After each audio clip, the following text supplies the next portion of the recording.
ese signo de viborita es parágrafo. 6. El problema de una destrucción de la historia de la ontología. Entonces, miren cómo Heidegger hace toda una introducción para mostrar que el ser ahí tiene un pasado, tiene una historia, etcétera, etcétera. Todo está dicho en el peculiar estilo, el slang, como hemos dicho, de Heidegger. A ver, leamos un poco. Toda investigación y no en último término la que se mueve. ¿Hay alguien más? Sí.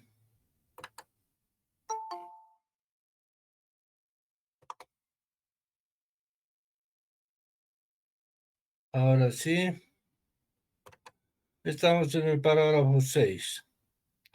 Toda investigación y no en último término la que se mueve dentro del círculo de la central pregunta que interroga por el ser es una posibilidad óntica del ser ahí. El ser de éste encuentra su sentido en la temporalidad, pero esta es a la par la condición de posibilidad de la historicidad, como una forma temporal de ser del ser ahí mismo, prescindiendo de si este y cómo este es un ente en el tiempo. La determinación historicidad es anterior a lo que se llama historia, gestas de la historia mundial. Historicidad quiere decir la estructura del ser, del gestarse, del ser ahí, en cuanto tal, sobre la base del cual, antes que nada, es posible lo que se dice una historia mundial y pertenecer históricamente a la historia mundial. El ser ahí es en su ser fáctico, en cada caso como ya era y lo que ya era. Expresamente o no, es su pasado. Y esto no solo por su pasado le quede a las espaldas, por decirlo así, y posea lo pasado como una peculiaridad aún ante los ojos, que a veces obra todavía en él. Obra en él. El ser ahí es su pasado en el modo de su ser, que dicho toscamente se gesta, en todo caso, desde su advenir. El ser ahí en su modo de ser en cada caso, y según esto también con la comprensión del ser que le es inherente, está envuelto en una interpretación tradicional de él y se desenvuelve dentro de ella. Partiendo de ella se comprende inmediatamente y dentro de cierto círculo constantemente. Esta comprensión abre las posibilidades de su ser y las regula. Su peculiar pasado, y esto quiere decir siempre de su generación, no sigue al ser ahí, sino que en cada caso ya le precede. Miren qué bonito escribir de Heidegger, ¿no? Da gusto leer, pero también para ser didácticos vamos a desmenuzar. Toda investigación, dice, es una posibilidad óntica del ser ahí. Oh, chocolate por la noticia. Investigar es un acto humano. Investigar es, pongámoslo en lenguaje rebuscado, algo óntico del hombre, algo óntico del ser ahí, algo óntico del Dasein, algo óntico es una posibilidad del Dasein, porque solo él investiga. ¿Vean? Detrás de la profundidad se revela una nimiedad.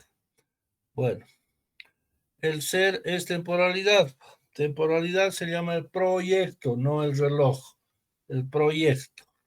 Se proyecta. Al proyectarse, claro, no solo el hombre individual se proyecta, sino lo hace considerando el hombre individual a la sociedad y a la postre es la sociedad y la especie la que se proyecta. A eso se llama historia, ¿no? Luego dice, la historia es una determinación del ser ahí, es un ser histórico, eso lo sabemos, ¿verdad? El hombre es un ser histórico. El animal, como un león, nace y igualito nomás Muere y pueden pasar 10, 20, 30 generaciones, igualitos nomás son. En cambio, los hombres no. Van haciendo historia. Se especula y se dice que en realidad los leones están dentro de la evolución y tarde o temprano van a evolucionar, ¿no? De golpe van a pasar a otra cosa o se van a extinguir y va a venir otra cosa. Y que la historia humana debe ser un caso muy pequeño de la evolución. Bueno, no nos corresponde ahora hablar tanto de ello, sino simplemente decir que el hombre es un ser histórico. En cuanto a ustedes son humanos, échenle una mirada a su conciencia, a su espíritu, van a ver que hacen un proyecto, tienen la capacidad de ver hasta el final de su vida y luego, después de su vida, con la especie que sobrevive, la vida de la sociedad, de la nación. Y hacia atrás también. Y que al hacerlo, por despliegue de su propia naturaleza, ustedes ven que quieren hacer cosas y cambiar. Por ejemplo, investigar para saber más, para aplicar más esa investigación y para cambiar. El cambio está ahí en el modo de intuirse nomás. ¿Correcto? Y entonces van a ustedes ver que la historia les pone un esquema básico cómodo para que ustedes puedan cambiar. Les da, por ejemplo, una estructura social que ustedes van a juzgar injusta y que piensan y al final van a estar seguros de que va a mejorar en buen grado. Hay mucha desigualdad entre los hombres, entonces eso va a ir hacia menor desigualdad. Hay desigualdad de género, entonces vamos a ir a menor desigualdad de género o mayor igualdad de género. Van a ver ustedes que su conocimiento científico es tal, pero va a progresar seguramente con el tiempo y luego van a disfrutar del goce de aquello. Bueno, todo se está diciendo Heidegger, ¿correcto? ¿Para qué nosotros hacer más? Lo está diciendo en su peculiar prosa, pero ahí está. Luego repite que el hombre es temporalidad, es decir, proyecto, es decir, futuro y pasados y presente pensados, pero que para él son el tiempo. Y claro que este espíritu al proyectarse le da un sentido, le da un argumento a su vida. Yo voy a ser arquitecto, voy a hacer casas, yo voy a trabajar de arquitecto, voy a tener una familia, voy a cambiar la forma de considerarla. Bueno, le doy un proyecto a mi vida, pero en el fondo también le estoy dando un sentido, estoy interpretando el universo, le estoy dando un sentido. No lo está diciendo aquí, pero ya lo habíamos anticipado leyendo las citas que he puesto en mi programa, ¿no? En mi artículo ahí. Entonces, bueno,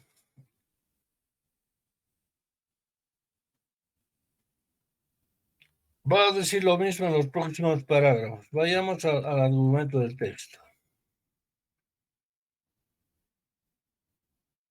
Aquí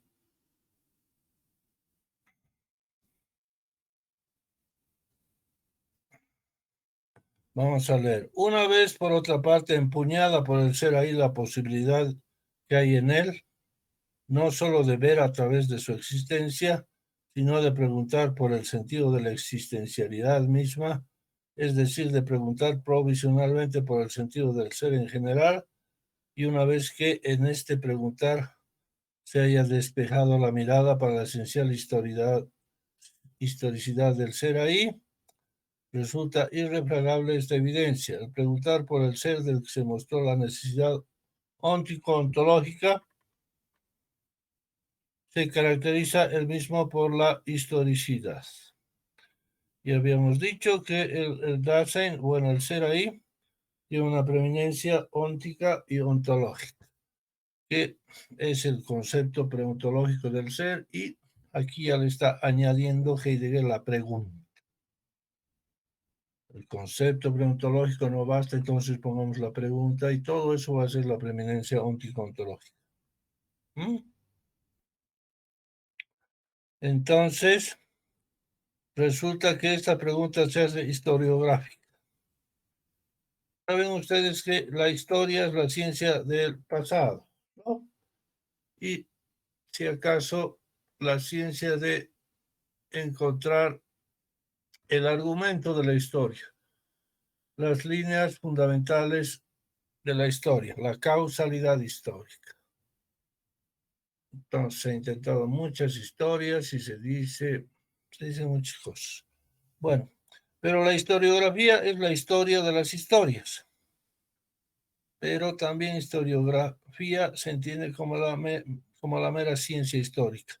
Así lo está usando Heidegger, ¿no? El concepto de historiografía, de lo historiográfico, la historiografía.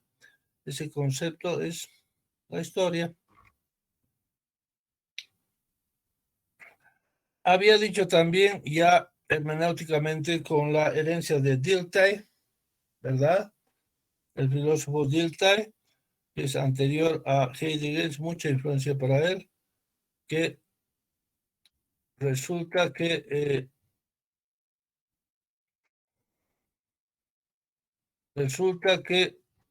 por la historicidad del ser ahí tiene que interpretar su época con el conocimiento, sobre todo filosófico, que tiene en cada época. Una verdad para cada época. Heidegger todavía no va a ser hermenéutico aquí. La verdad de la hermenéutica, sobre todo a partir de Gadamer, dice, la verdad es la interpretación que cada época histórica tiene del ser, del mundo. Es la concepción del mundo que tiene cada época. Luego, bueno, se amplía y se dice de cada país, de cada nación, de cada generación, de cada género y luego de cada individuo. ¿Correcto? Si mezclamos esto con otras filosofías de moda, podemos mezclar con la epistemología de Kuhn y decir, cada cual tiene su paradigma, su manera de mirar el mundo. Ahí está. La epistemología de Kuhn, en fin, de otros filósofos que están tan cerca, al final viene lo mismo. Cada cual tiene su filosofía. Nacimos en ella y todo ello determina lo que vamos a hacer, ¿no? Ahora, ¿por qué esto es así? No se sabe. Heidegger está tratando de mirar hacia abajo y dice cositas, pero la explicación de todo ello no es suficiente, ¿no? No es suficiente. Dice, la historicidad es anterior a toda esta histórica. Pero, ¿qué es esta historicidad? ¿Por qué el hombre es histórico? Bueno, él solo está viendo con con su vista metafísica, pero solo es eso, ver, está muy bien, pero explicar la estructura que está viendo, claro, eso ya no lo hace. Se supone que estamos en algo provisional y vamos a llegar a responder el ser, bla, bla, bla, etc. Entonces,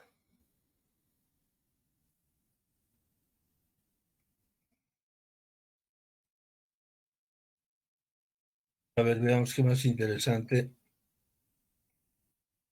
te va a decir aquí.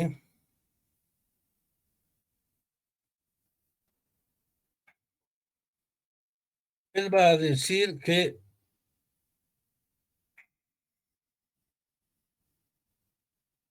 a ver dónde estamos. Vamos a buscar un pedazo. Yo he leído y releído bastante.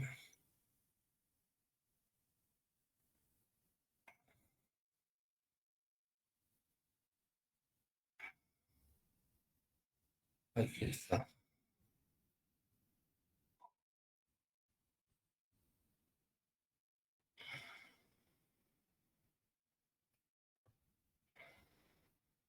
Bueno, ya se sabe que el ser ahí es historiográfico porque, claro, en realidad la historia, ante todo, es la historia individual y esta se junta con las otras historias y hacen la historia de la sociedad, la historia de la especie.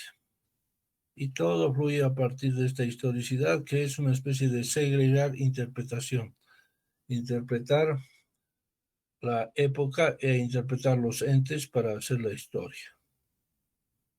Bien, entonces, lo que está diciendo en el título es que como no sabemos lo que es el ser, tendremos que destruir la ontología y declarar que no hay ontología.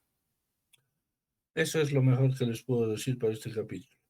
Recuerden el primer capítulo, el primer parágrafo. Dice, se han olvidado de la cuestión del ser y han dicho que hay ontologías. En realidad eso es mentira, no hay. Y por lo tanto queda destruida la ontología. Ese es el argumento.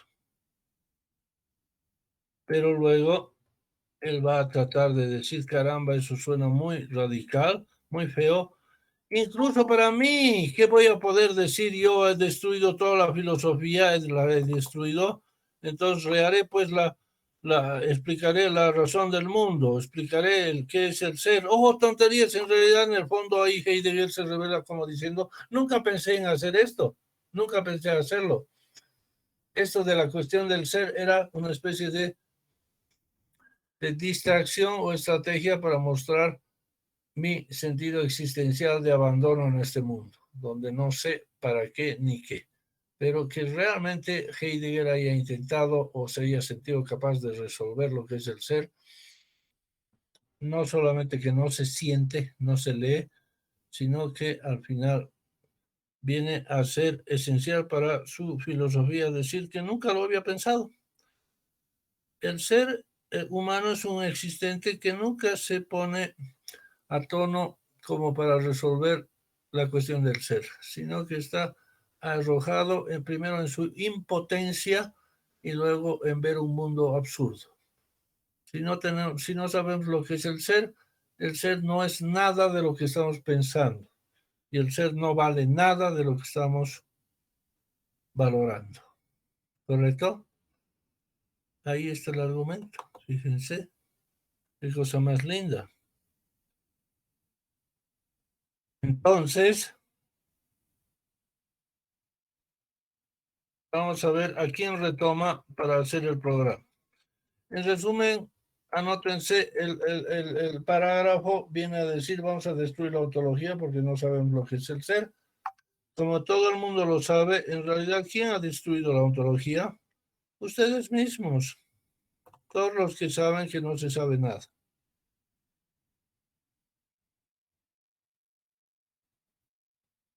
Entonces, veremos a quiénes va a rescatar.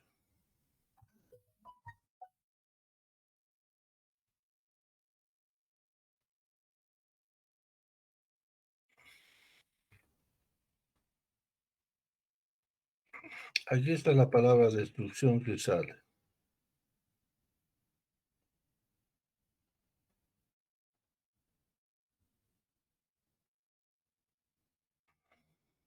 A ver, vamos a hacer una prueba aquí.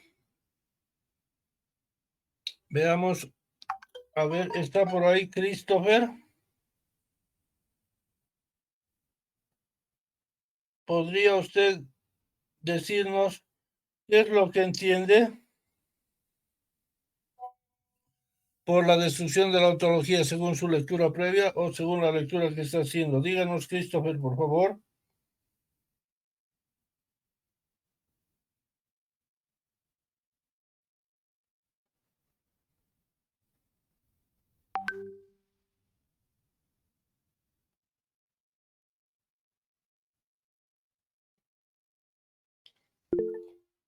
A ver, Christopher.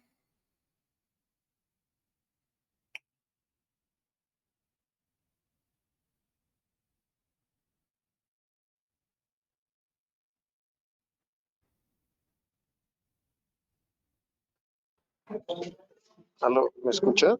Sí. Escucho, los escuchamos. ¿Cómo entiende la destrucción de la ontología?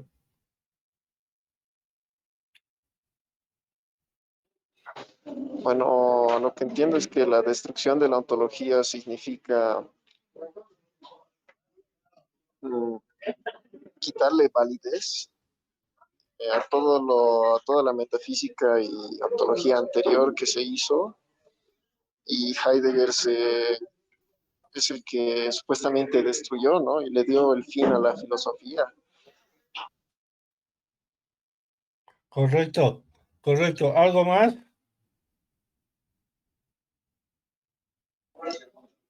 Eso, Alicia. A ver, un segundo. Me hablan de la carrera todavía.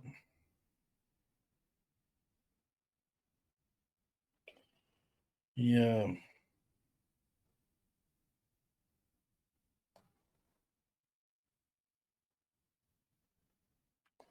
Bien, veamos un poco más, dice. A ver,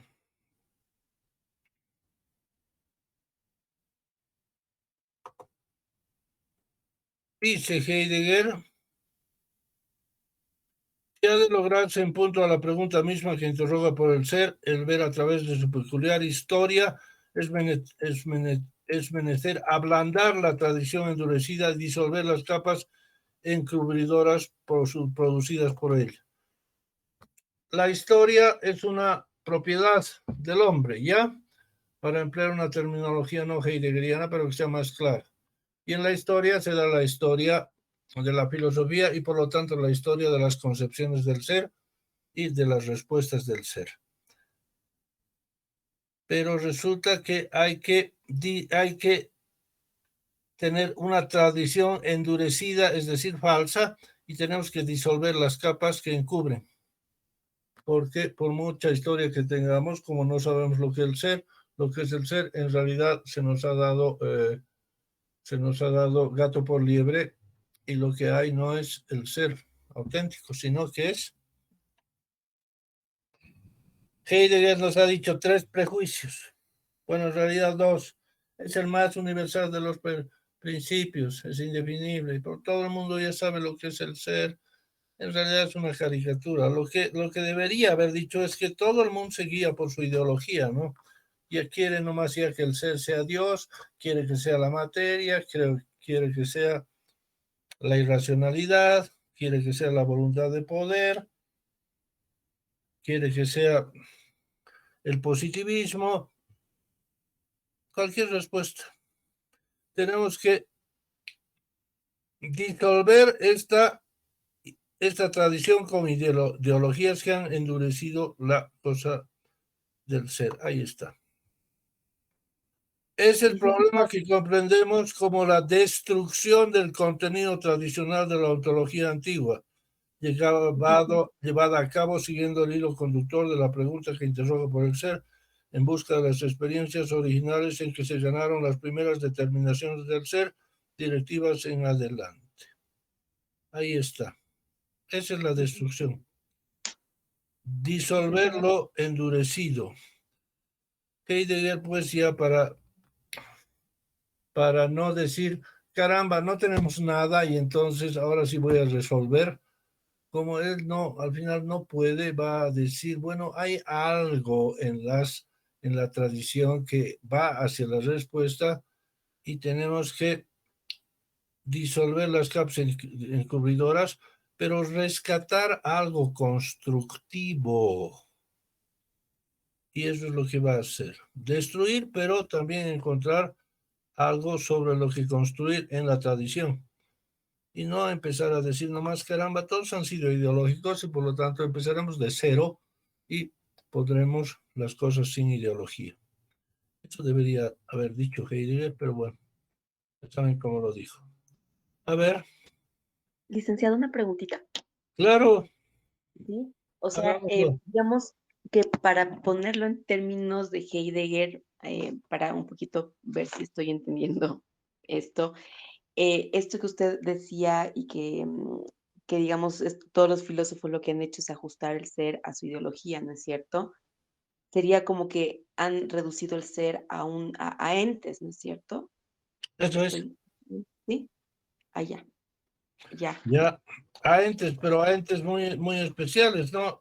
La idea, la materia, la energía, y luego de esa reducción sacan, pues, eh, normas, supuestas normas para el comportamiento humano universal. Todos debimos regirnos por las normas de constitución de la polis o del pueblo, normas de izquierda, de derecha. Oh, bueno, pregúntense qué ideologías valen hoy día en el mundo. Es lo más pragmático. Los árabes todavía pretenden que debemos alcanzar un estado teocrático. ¿Correcto? Bueno, eso en la parte dura. En la parte blanda, nos toleramos, ¿no? Los creyentes y no creyentes, pero en el fondo, también un religioso nos está diciendo, tú estás viviendo algo falso, estás haciendo un papelón, o te vas a ir al infierno, o te vas a perder la eternidad, o te has perdido en este mundo, no te has perdido de la auténtica felicidad por vivir ateamente, y viceversa. Luego en política, la izquierda a la derecha, fíjense. Y sobre todo en política, ahora en el fenómeno de este mundo, por ejemplo, se están peleando por el poder.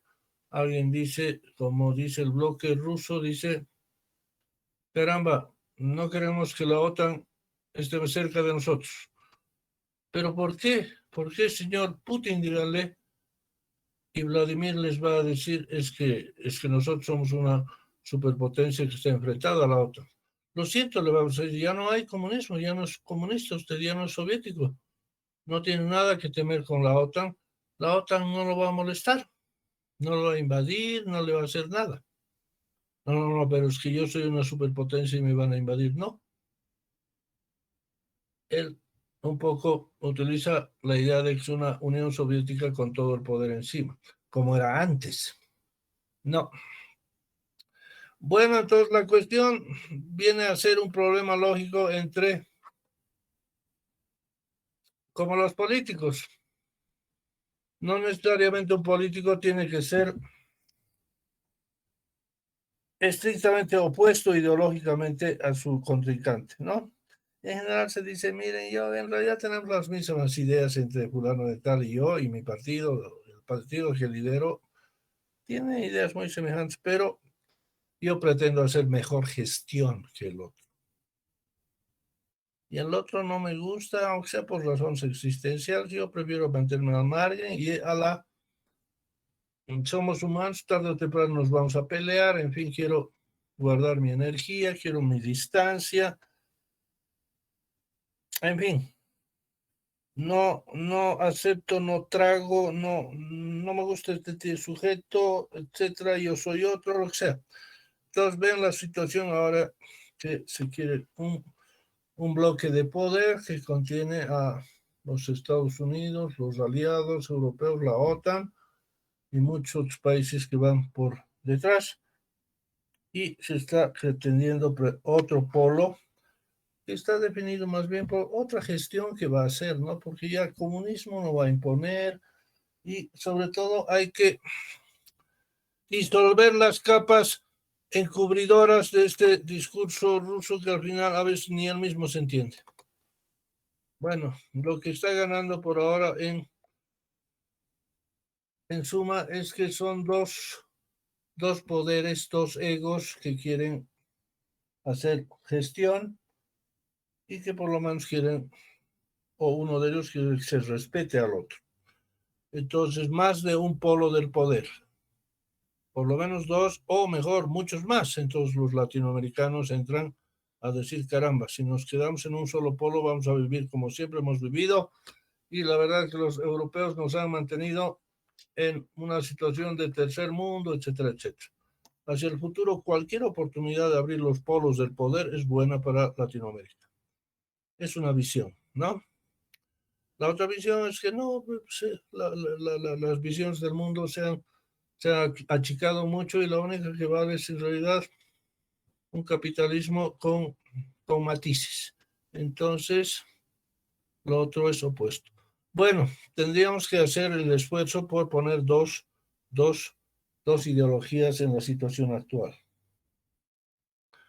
Y así todas estas desembocan en una ontología, aunque no crean, por muy ingenua que pueda ser esa ontología, bueno, Heidegger tiene toda la razón, no son el ser, no son la respuesta al ser, y hay que considerarlas destruidas y luego construir, ¿por qué no?, con algunos materiales que caen de la destrucción. No todo. A ver, veremos con qué va a construir Heidegger.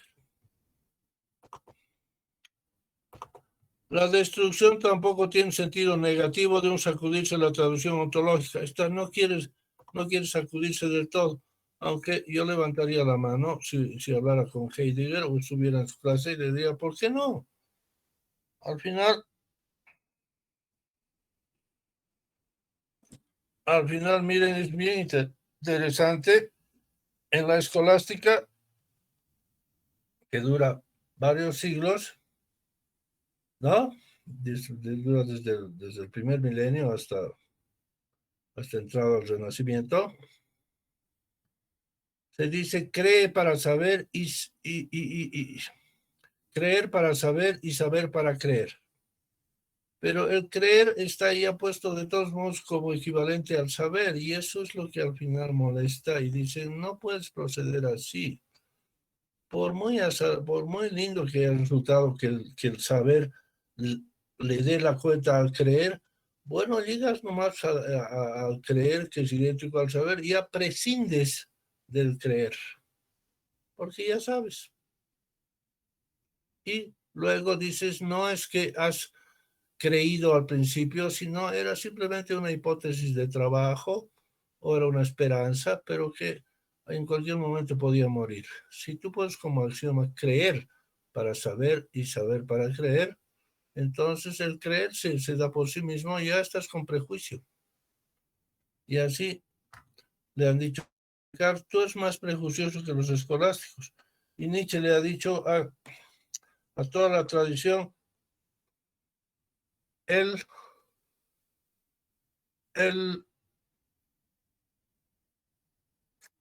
filósofo ha sido un sacerdote vestido de civil, vestido de laico, un sacerdote disfrazado. Todos al final resultan sacerdotes. Pero luego a Nietzsche mismo le han dicho, tú eres un sujeto que no duda en abogar por la ideología de la voluntad de poder. ¿Por qué no puede gustarme a mí la igualdad, el amor? En fin, ¿crees que no tengo personalidad para decirlo? Oh, va a decir Nietzsche, pero no, es que el poder es decadencia. Bueno, para mí tú eres decadente y le empezamos a dar duro, ¿no? A Nietzsche. Entonces, a estas alturas del siglo XXI no vamos a estar con problemas de escrúpulos o de timideces. Entonces, ahí están las ideologías, ¿no? Todas se destruyen porque arrojan un ser que no es el ser. Son parte, al final, del concepto preontológico del ser, etcétera, etcétera, un concepto problemático, y Heidegger tiene todo el derecho de hacerlo, pero vamos a construir con lo que nos queda.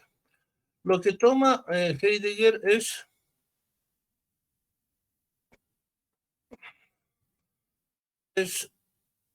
poco, pero leamos un poquito más. Dice,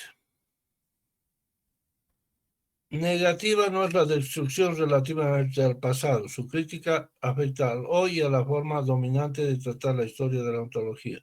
Sea esta forma fundamentalmente doxográfica de historia del espíritu o de historia de los problemas. Claro, no simplemente significa atacar el pasado como si nosotros estuviéramos fuera, no, ese pasado es parte del hoy, es la herencia. Lo que somos hoy, bueno, en la época de Heidegger, es los ismos del pasado que todavía viven en el siglo XX, en 1927. Eso quiere decir. La destrucción no quiere sepultar el pasado en la nada, tiene una mira positiva, su función negativa resulta indirecta y tácita. Tiene una función positiva, ¿ya? Eso es porque nadie le va a creer que así que se destruya todo. Entre nosotros sabemos que el sujeto que quiera decir no se sabe lo que es el ser, no va a ser escuchado en el sentido en que digan, ah, ya tienes razón, entonces por ahora vamos a cerrar las carreras de ontología o las materias y también la escritura de ontología hasta que realmente alguien lo sepa. Y vamos a declarar que toda nuestra ontología es mala.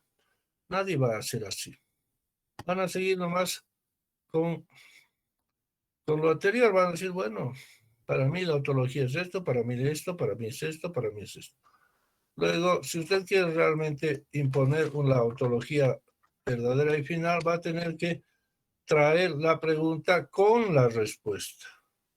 La pregunta ya destruye toda respuesta dada y la respuesta verdaderamente científica, esa respuesta, esa sí permite su instauración, ¿verdad?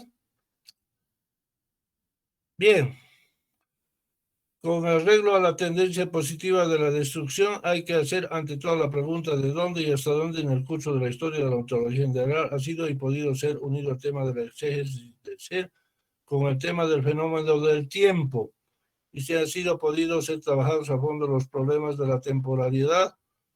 Como planteamiento es necesario tal unión. El primero y el único que se movió durante un trecho del camino de la investigación en la dirección de la dimensión de la temporalidad, o que se dejó empujar en esta dirección por la fuerza de los fenómenos mismos, es Kant. Ahí está, él dice, de todos modos voy a destruir a Kant, pero me va a quedar material del propio Kant para construir. Y se dedica a devoto y afecto de Kant. Le gusta Kant. Muchos van a levantar la mano, ¿por qué no Hegel? Hegel es filósofo tan grande que justamente quiere cambiar la lógica para que todos los problemas encajen como solución.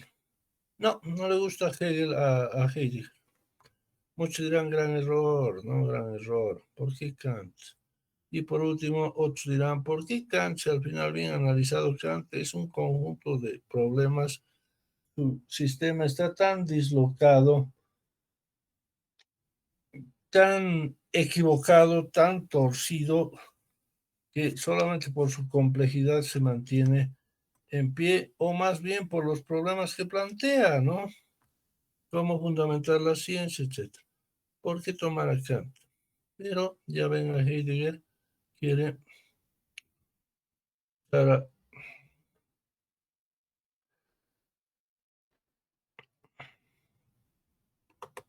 entonces cuando une Kant el tiempo, por un lado, el tiempo es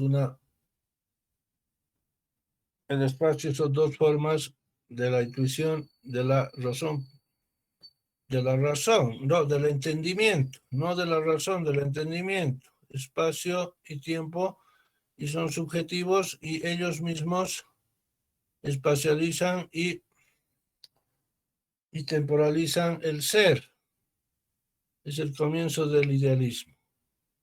Estas formas del entendimiento, por supuesto, son de un entendimiento de un yo mucho más grande, es el primer esbozo del yo que va a ser el Dios del panteísmo que actúa desde nuestra conciencia para proyectar el mundo. Entonces, ahí está un concepto de tiempo. Pero no le interesa tanto a Heidegger.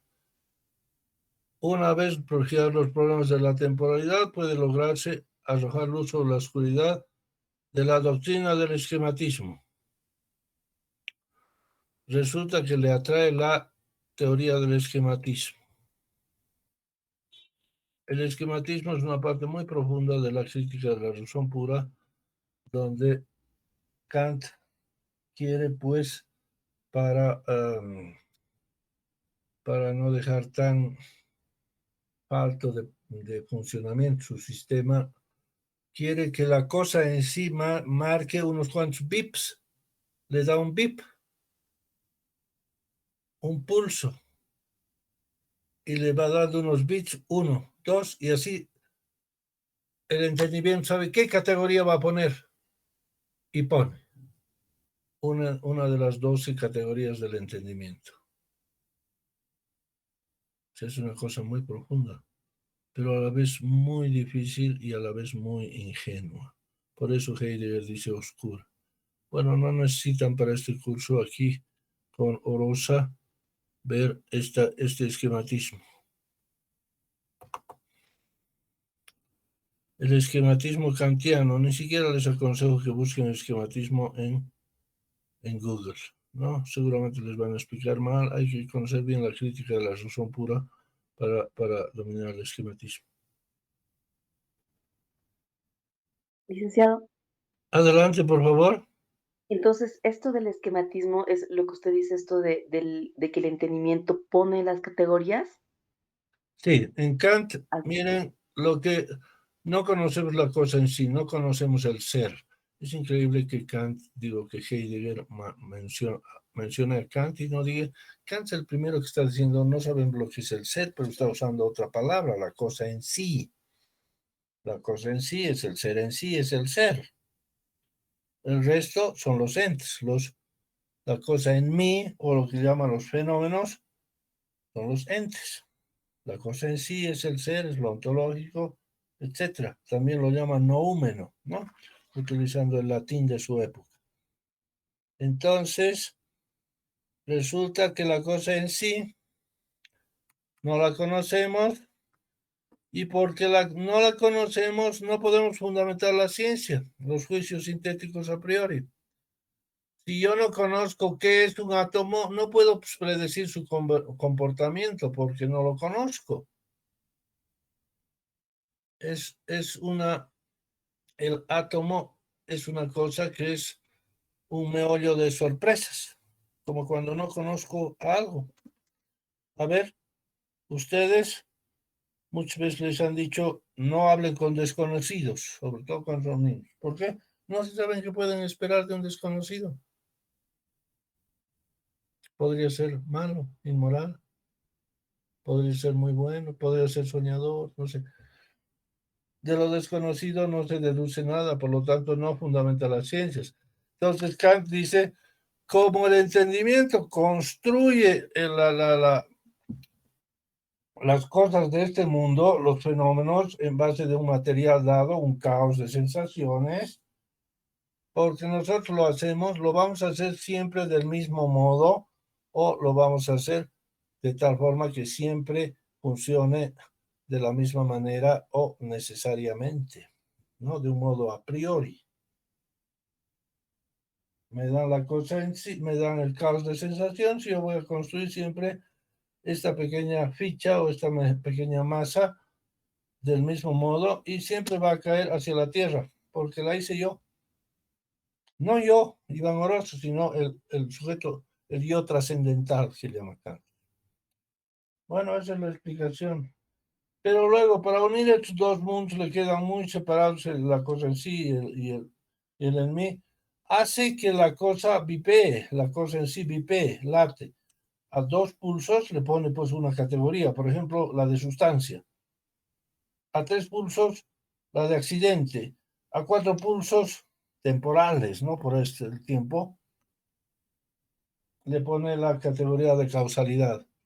Entonces el sistema de Kant empieza a hacerse tan ambicioso, tan bonito, pero a la vez tan ingenuo. Uno, ¿cómo le pone tiempo a la cosa en sí cuando ha dicho que es una intuición del entendimiento? Es una forma de la sensibilidad que estudia usted en la estética trascendental. No debería estar allá y lo está. Segundo, que si la cosa vipea, otra vez le está entregando pues el control del ser, el control del mundo a la cosa en sí, que es para evitar eso, para que la cosa vipee como le da la gana y entonces la cosa se comporte como le da la gana, suba, baje, no haga caso a la gravedad. Para evitar eso ha hecho la crítica de la razón pura. Y otra vez usted le entrega el vipeo a la cosa en sí. No, señor Kant, el mundo está hecho por el sujeto trascendental para que sea un mundo siempre uniforme, legal, sin necesidad de que sepamos lo que es el ser. ¿Comprende? La piedra cae al suelo porque es la misma piedra que mi yo trascendental construyó ayer y que va a ser la misma de mañana. Entonces, ahí está, ese era el argumento de Kant. Luego Kant recibe la crítica. ¿Y por qué supone usted que el sujeto trascendental siempre va a ser uniforme? Usted está proponiendo una solución, pero justamente le vuelve a aparecer el problema de origen. ¿Por qué las cosas son uniformes, son legales? La única manera es saber lo que es el ser para poder decir cómo se van a comportar, porque son legales, predecibles. Entonces Kant dice, pero es que hay ciencia y no sabemos lo que es el ser, no hay cosa en sí.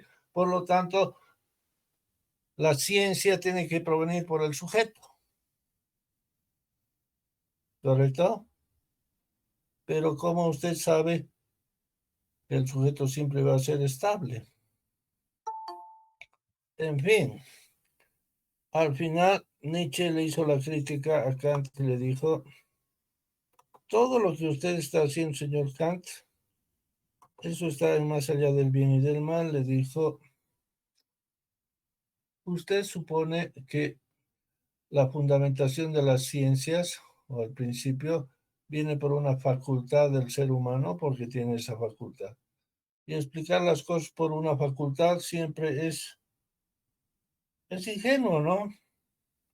¿Por qué el hombre es histórico? Porque tiene la facultad de ser histórico. Oh, caramba, qué explicación. ¿Por qué el átomo es como es? Porque tiene la facultad de ser átomo, es su propiedad. Oh, qué gran explicación. ¿Se dan cuenta? Bueno, Kant es tan difícil de explicar que ahí está. Pero tiene razón a la estudiante de su momento en que la cosa se hace apasionante y uno empieza a construir cosas. Bueno, entonces el esquematismo de Kant va a ser usado por Heidegger en su plan, no voy a usar la palabra proyecto, en su plan para su tratado.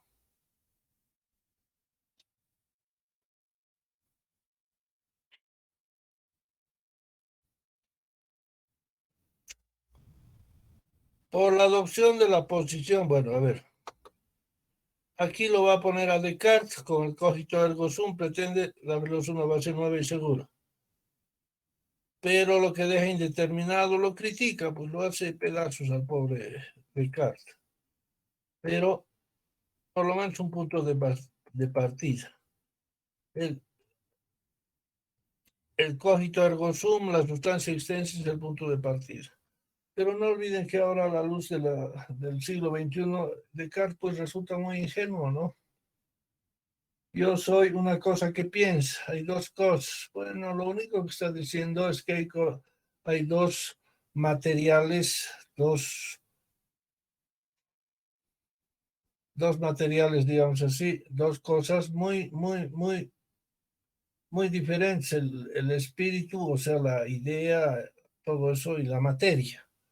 Y hasta ahí nomás ha quedado, ¿no? Con eso vamos a construir el ser, que es un pórtico. La primera distinción del ser es el ser material y ser ideal, o ser material y ser espiritual. ¿Alguien ha resuelto que hay alguna unidad en ello o lo espiritual se reduce a la materia o viceversa?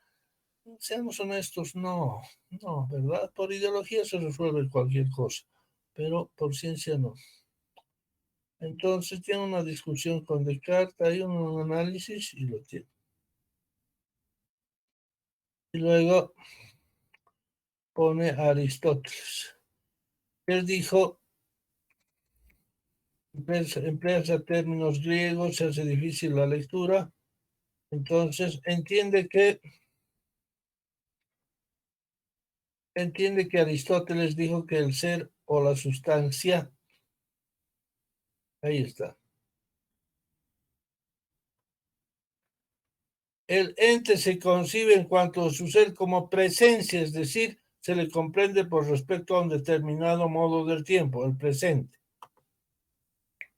Es por eso que va a poner Aristóteles como uno de los puntos de su construcción de la destruida ontología. Aristóteles, el ser como presencia, relación al tiempo. Pero además, Kant con el esquematismo para los vipeos del tiempo. Y luego Descartes con su investigación del cogito ergo sum o de la sustancia pensante. Pueden ver si no hay algo más arbitrario que esto. No sé. Pero, ¿dónde está la materia? No hay nada de la materia, no hay.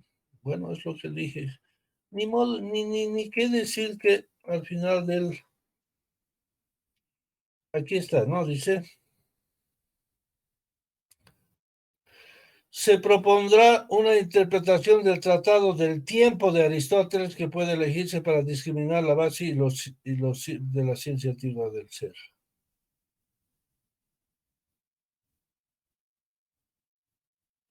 Dentro del marco del siguiente desarrollo fundamental de la pregunta que interroga por el ser, no puede exponerse la acabada exégesis temporaria de los fundamentos de la ontología antigua, ante todo de su fase científicamente más alta y más pura en Aristóteles.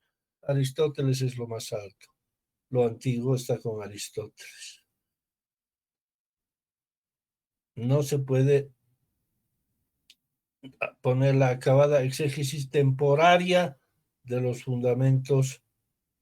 Observen que Aristóteles dice tiempo y entonces una ciencia del tiempo es temporaria, ¿correcto? Porque lo temporal es óntico nomás, lo temporal. Óntico, temporal.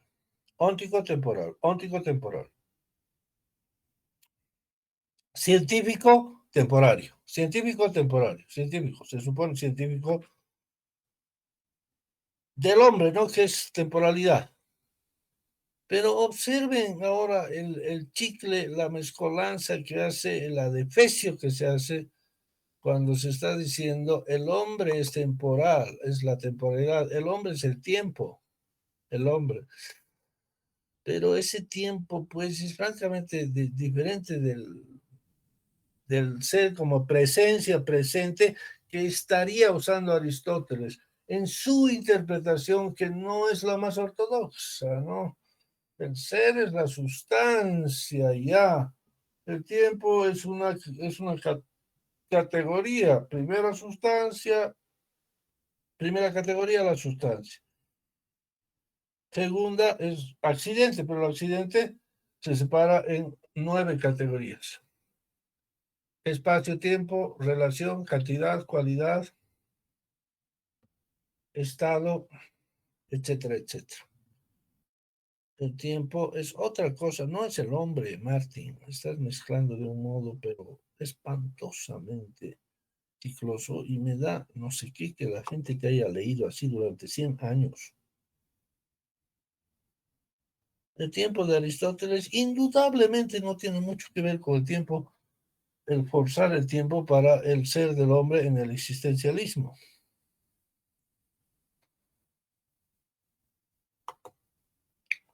El tratado aristotélico sobre el tiempo es la primera exégesis detallada de este fenómeno. Luego menciona a Bergson, pero no sirve. Entonces vamos a ir al programa. Ya vamos al programa directamente. Yo no les voy a preguntar nada de esto porque es demasiado arbitrario. Ustedes juzgarán. Y me cuesta mucho hacerle un elogio a Heidegger. Sé que su pluma es excelente pluma, pero llega un momento en que la pluma esconde un armazón lógico muy, muy débil. Aquí está. Aquí está el programa. El desarrollo de la pregunta que interroga por el ser se bifurca así en dos grandes problemas. A ellos responde la articulación del tratado en dos partes. Primera parte, exégesis del ser ahí en la dirección de la temporalidad y la explanación del tiempo como horizonte trascendental de la pregunta que interroga por el ser. El tiempo es el horizonte, el tiempo es el concepto fundamental, el tiempo es lo primero. Bueno, a partir de lo cual el ser se hace conocido. Pero ese tiempo es del ser ahí, como ese tiempo que pertenece al ser ahí se va a aplicar al ser. Entonces no se está aplicando tanto al ser, sino a la pregunta. Es un modo del ser y por lo tanto es ya una... Bueno, ni qué decir. Es ya una comanda, una orden que va en dirección hacia nuestro querido existencialismo. Bueno, ahí está, exégesis del ser ahí, en dirección de la temporalidad. Segunda parte, grandes rasgos de la destrucción fenomenológica de la historia de la ontología, siguiendo el hilo conductor del problema de la temporalidad. La primera parte se divide en tres secciones: análisis fundamental y preparatorio del ser ahí, la temporalidad, el tiempo y el ser. Va a comparar el tiempo y el ser, ¿no? La segunda parte abraza asimismo tres miembros: la doctrina de Kant, ahí está, el cogito ergo sum y el tratado de Aristóteles sobre el tiempo. Es sobre lo que quiere disertar, es su ponencia. ¿Ya? ¿Hasta dónde va a llegar? Hasta el punto 2 de la primera parte. La segunda parte nunca se escribió y no va a llegar, entonces no tenemos por qué matarnos estudiándola. Ahí está. El ser ahí y la temporalidad nunca, bueno, el tiempo y el ser nunca se escribió. El resultado muy grande. Pero ahí tienen otra vez los tres elementos que quiere Heidegger para responder la pregunta por el ser: Kant, Descartes, Aristóteles.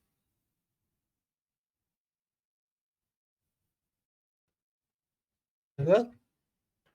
La primera parte ya sabes, exégesis del ser ahí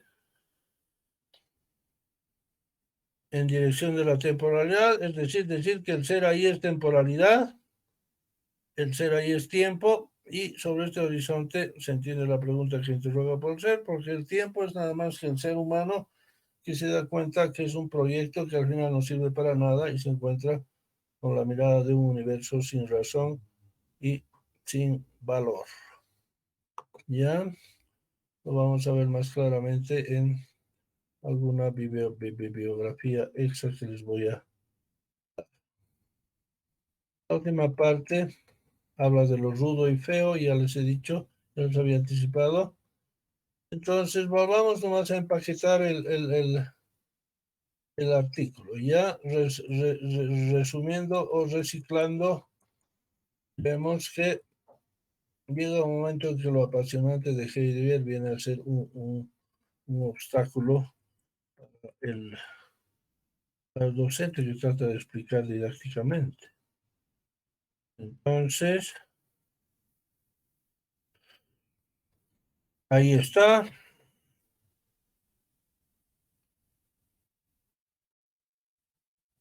La destrucción es que, como nadie sabe lo que es el ser, entonces se destruye pues, la historia. Todas las ontologías. Pero se les va a encontrar algunos elementos que puedan servir para la construcción de la respuesta definitiva. No se los va a descartar como nada. Claro, entre nos sería muy perverso o muy intrépido decir que no sirven absolutamente para nada. Estos filósofos que tratan de decir la filosofía no salva para nada, filósofos traviesos, extremos, en todas partes hay los traviesos, ¿no? Dicen la filosofía no sirve para nada.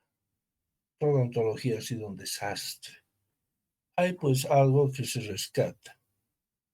Y el volver a mostrar algo como que es rescatable después de la destrucción, bueno, ha llegado a significar el término deconstrucción, que se basa en la destrucción. Deconstrucción, mostrar las filosofías de los filósofos como en realidad son, sin lo que pretenden ser literalmente, pero tampoco sin el destruirlas totalmente. ¿Vean? Ni como dicen literalmente, ni se destruye totalmente, se deconstruye. Y así no solo Kant, Aristóteles y Descartes se salvan por decir algo inteligente, sino que todas se salvan porque son ideologías, son interpretaciones del mundo que tienen algo de verdad, pero no se sabe bien qué es ese algo de verdad, y tienen algo de falsedad, no se sabe bien qué es esa falsedad, pero hacen funcionar el mundo. Y ahí nomás quedamos. Entonces, está entendido el parágrafo de Heidegger. Es increíble cómo se lee a Heidegger, pero otros filósofos como Karl Jaspers a veces son mucho más claros. Estoy leyendo algo yo de Jaspers, entonces para unos futuros cursos creo que me voy a mudar porque cada vez veo más difícil de explicar a Heidegger porque la gente se enamora de su prosa o simplemente se aleja de su prosa. Al final uno no puede deconstruirla, mostrar lo que realmente es. No es lo valiosa que se dice, pero tampoco es una desgracia. Tiene algo de mérito. Licenciado, Adelante. Ahora sí vamos a perdón que hacer interrumpa. una participación. Adelante, por favor. Sí, sobre esto que usted dice, me parece interesante. Mire, o sea, yo, por ejemplo, es como que recién ahora en esta clase que me he puesto a leer así como seriamente Heidegger porque no estaba entendiendo mucho. Estoy realmente pudiendo decir que entiendo algo. Bueno, obviamente y usted lo hace súper didáctico, pero ahí yo creo, por ejemplo, que es bien importante. Por ejemplo, ontología es una materia que es de segundo, tercer semestre, pero por temas personales de trabajo y demás, para mí es la última materia que estoy tomando. Y Correcto. ajá, y creo que es importante, o sea, creo que el hecho de que sea la última materia que estoy tomando me posibilita, digamos, el poder entender un poquito más Heidegger y no dejar la lectura, que si es una materia tan al inicio, ¿no?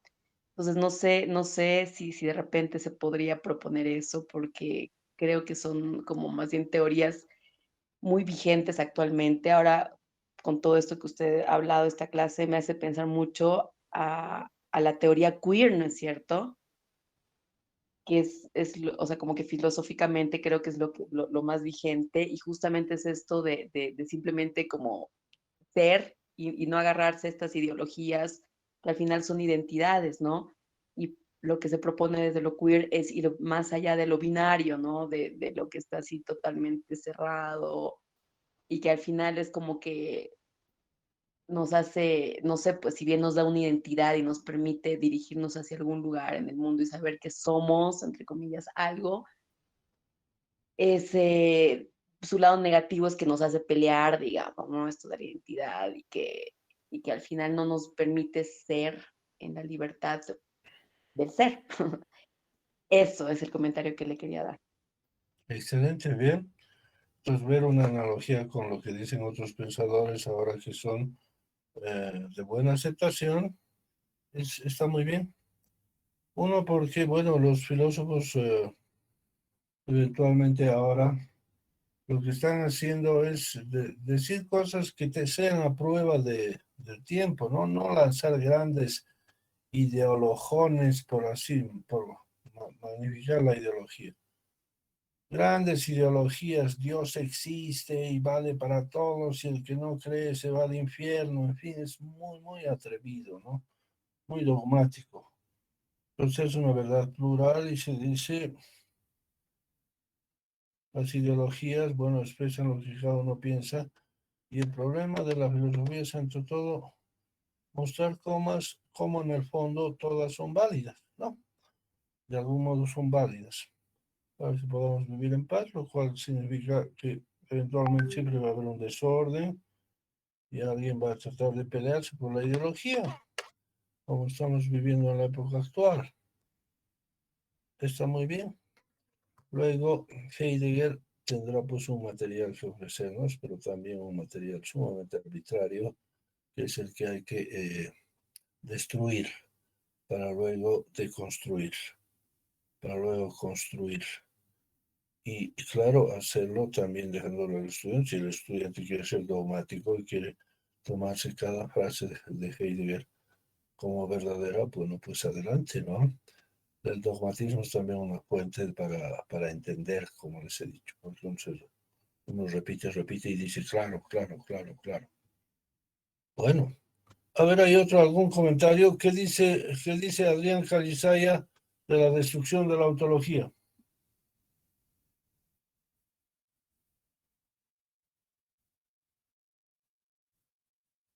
Adrián no está. ¿Qué dice? A ver, está aquí Marlena Andrea Torres Rodas.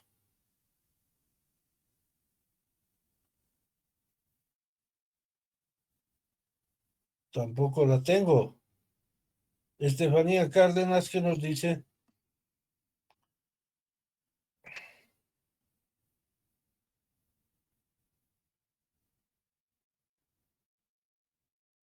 No tengo más. No tengo más presentes. Elise. Por favor, Christopher, sí, adelante. ¿Qué piensa usted de la destrucción de la ontología? Esto es muy importante para la trascendencia de Heidegger, ¿no? Más que para Heidegger. Sí, quería consultarle, ya que Heidegger habla de construcción, podría decirse de que él es como el precursor de esta corriente de la deconstrucción, porque luego es continuada por Derrida y otros filósofos, ¿no? Pero él es el precursor. Sí, sí, claro. Derrida ha leído mucho a Heidegger y en realidad todo toda la filosofía actual francesa está inspirada en Heidegger, ¿no? Bueno, también los primeros estructuralistas, pero es muy fuerte el peso de Heidegger y por la rivalidad Francia-Alemania, bueno, algunos dicen que la fundación de la filosofía posmoderna viene por vía francesa, otros por vía alemana. Yo diría que viene pues por la hermenéutica y por vía alemana, aunque eh, hay la idea de armar una filosofía, entre comillas, tan resistente que no sea más que decir que no tenemos filosofía, no tenemos la cuestión del ser y que todo es una interpretación existencial del sujeto. Ojo, ahora cambiamos lo existencial por lo epocal, por lo hermenéutico. Lo existencial era tan magnífico que es la filosofía que más éxito ha tenido, quizás después de la filosofía escolástica de Santo Tomás o San Agustín, la mayor filosofía con éxito haya sido el existencialismo. Bueno, también después del marxismo, ¿no? Pero mucho éxito. Pero así como ha pegado tanto, pegar, que a todo el mundo se le pega lo existencial, también desaparece y se hace cursi pronto, ¿no? Es existencialista, uy, ya no, ya ha pasado. Entonces la interpretación ya no es existencial, es interpretación. Pero todo el mundo ahora dice que la filosofía es interpretación de cada grupo, de cada foco de interpretación. Grupo, nación, época, grupo etario, grupo de género. Todos esos días los que fabrican la epistemología del paradigma vienen a ser también, pues, la época actual, ¿no? Posmodernos, muy similar a lo hermenéutico. La ciencia es un paradigma y por supuesto el resto también es un paradigma, ¿no? El resto es la filosofía. Ciencia y filosofía son paradigmas, etc. Entonces, nadie falla, ¿correcto? Pero nadie está diciendo la verdad. El precio de decir algo que es verdad es no decir la verdad. Como dice Bátimo, la filosofía solamente levanta el acta de la sociedad actual. Dice, todo el mundo cree en diferentes cosas y se toleran hasta cierto punto. Fin es dado en los últimos días de marzo de 2022, y esa es la filosofía. ¿Quién se va a equivocar? Nadie. Pero, ¿qué vamos a decir? ¿Cuál entre las interpretaciones es la verdadera o dónde está el ser? Claro, eso no hay. En general, hasta cierta época, Heidegger ha servido más bien para cimentar la idea de que nunca vamos a saber lo que es el ser, aparentemente, o que del ser no se sabe. Todo empieza cuando el ser no hay. La vida del hombre empieza en una ignorancia fundamental. No hay filosofía. ¿No? Entonces, vamos, depende de cada uno de ustedes si creen que algún día se van a resolver estas cosas. Pienso que si nos lanzan una bomba nuclear y que el viento nuclear nos traiga una cosa mucho más pesada que una pandemia, hay que usar máscaras, etcétera, perder a un 10-20% de la población o con enfermedades graves. Bueno, vamos a sentirnos maduros y vamos a decir, bueno, una vez sabremos para qué hemos vivido, ¿verdad? La madurez es algo terrible, es destructora de sueños de juventud, pero brutalmente, pero es también deconstructiva. Con la destrucción construye. Y entonces, creo que podemos resolver las cosas, pero por lo menos estamos empezando por entender a Heidegger. Lo que más allá, como dices Cecilia, Carolina Rocabado, no hace falta pues entender hasta la última coma de Heidegger, y esa es tarea de ustedes también. Pero la armazón de conceptos ya está. Ya está. Y Cecilia, conocí a una amiga, Cecilia Rocabado, tengo lapsus. Carolina Rocabado nos da una explicación hablando de Heidegger y claro, entiende perfectamente, ¿no? Ya entiende como adulta y dice, sí, está la ideología, etcétera, etcétera, ¿no? La parte más técnica, esquematismo, en fin, quizás no se coja muy bien, pero el concepto principal es ese. Como no sabemos lo que es el ser, que muera todas las ontologías, son ideologías. Entonces vamos a construir. Pero como no podemos, vamos a tener que seguir usando nomás las ontologías como ideologías, como interpretaciones, como lo que Heidegger ya va a decir como ontólogo existencialista. La respuesta hacia el ser ya no la es como la cuestión del ser, sino como ideólogo, como existencialista. El ser es existencia y carece de esencia. El ser son estas cosas que están ahí que uno mira, pero uno no puede captarle ningún significado, ni ningún valor, ni siquiera a mi propia vida, ¿no? En fin, ahí está el existencialismo. Todo es tan complicado que cuando ciertos existencialistas como Gabriel Marcel o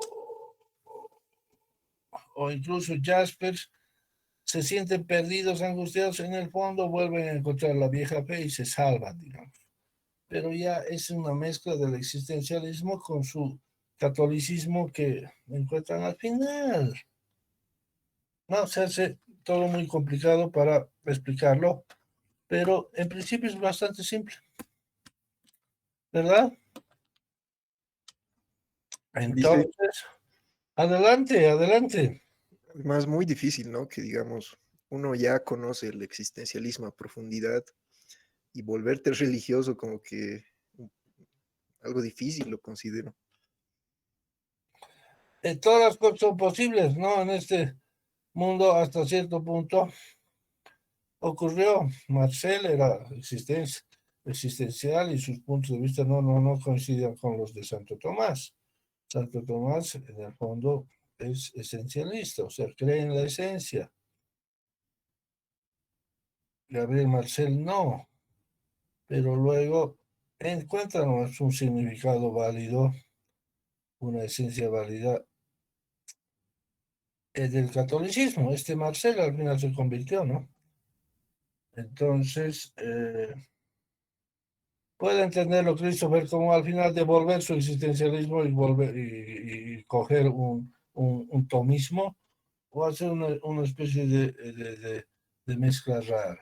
Ya las mezclas raras en este mundo son bien interesantes.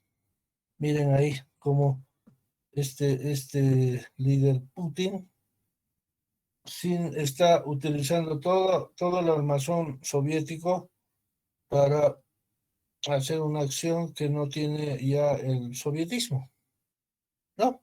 Para disfrazar que está simplemente actuando por ego, ¿no? Por expansionismo y porque él quiere tener gestión en esta humanidad. Y sobre todo con armas, ¿no? Porque ya potencia economía no le queda mucho, ¿no? Bueno, hay muchos disfraces, etcétera.